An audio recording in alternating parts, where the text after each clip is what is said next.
Criminal charges after some 18 months in a Chinese prison. China's formally charging Canadians Michael Spavor and Michael Kovrig of spying for state secrets and intelligence. The two Canadians have been arbitrarily detained by Beijing since December 2018, days after the arrest of Huawei executive Meng Wanzhou in Vancouver. Do the charges seal the fate of the detained Canadians? What can Canada do to intervene? For some insight, I'm joined by Canada's former ambassador to China, Guy Saint-Jacques. Welcome, Monsieur Saint-Jacques. Always very nice to see you. Now, after being detained for what, over 550 days, tell us about the process. If it took this long to charge them, is this going to be a speedy trial, or is this going to be a long process as well? Well, I think the Chinese government obviously was waiting to see the outcome of the hearings that took place back in January. And following the decision rendered by Justice Holmes a few weeks ago, they understand that the extradition process will continue, that it will drag on for years. And therefore, they decided to add on the pressure on Canada by officially announcing that the two Michaels would be tried. I think it's a sad development, but it was expected, and it will complicate things a great deal going forward, because now every time that the Canadian government will ask for their release, the Chinese answer will be, don't ask us to intervene into a legal process. Don't you know that we are a country governed by the rule of law? And we know that in China, once you are formally charged, you are found guilty 99.9% of the time. Furthermore, their lawyers won't be able to have access to the evidence against our two Canadians because it's classified information. And therefore, we will know very little. And from my knowledge of the legal process, I expect that it will take between 12 and 24 months before the final sentence is rendered, and I expect a very harsh sentence.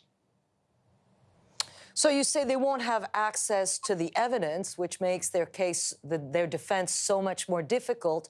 But will they be able to have lawyers now? Will they be able to consult with their lawyers? Because we know they're kind of isolated. They haven't seen lawyers. Will they have access to consular officials? How does it work from now on? Because now their status has changed. Yes. Well, you will be speaking to Mr. Garrett, but my recollection is that he was able to see his lawyer only a few times during his trial, and I think that the same will apply to Michael Kovrig and Michael Spavor, but it's a bit more complicated because of the COVID-19. Let's recall that we have had no consular access since January 13 and January 14. It has been 5 months. The Chinese have refused video conferences, phone calls, so we have no idea of the real health and mental state of our two Canadians.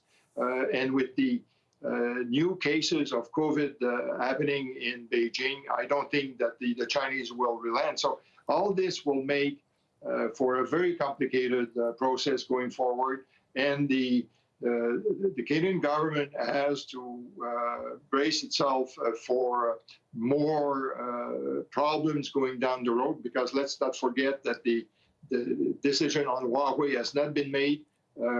We have been warned by China that there would be further measures taken against the country if we don't allow Huawei to participate. There was a shot across the bow earlier this week when they pretended that they found insects, pests in our wood shipments. And so I think for us, obviously, we have to take stock of all of this and completely review our approach with China.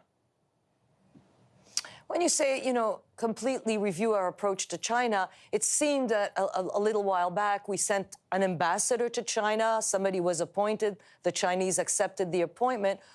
You were the ambassador there for a while. What could Dominique Barton, the new ambassador, or not so new anymore, what can he do? Is there anything that he can do on the ground? Well, when I was there, in fact, the relationship, taking apart the sad case of Julia and Kevin Garrett, in fact, the relationship was good. We had set up a number of dialogues. The Chinese were eager to sign a free trade agreement with Canada, and therefore we were able to use this as a leverage.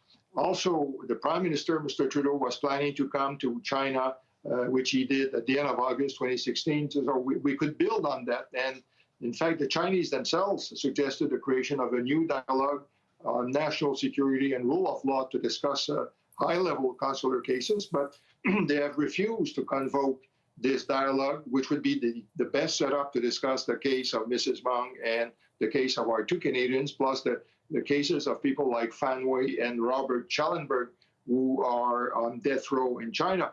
And so it does complicate the work of Dominic Barton because he has limited access in terms of other access. Minister Champagne has been able to speak a few times with his counterpart Wang Yi, but apart from that, there are no contacts, there's no dialogue, and there will be no progress. Guy Saint-Jacques, Canada's former ambassador to Beijing, as always, so interesting. You don't sound very hopeful, but at least we get a good glimpse of what is expected for these two men. Thanks so much for your time. Thank you very much, Mrs. Napier.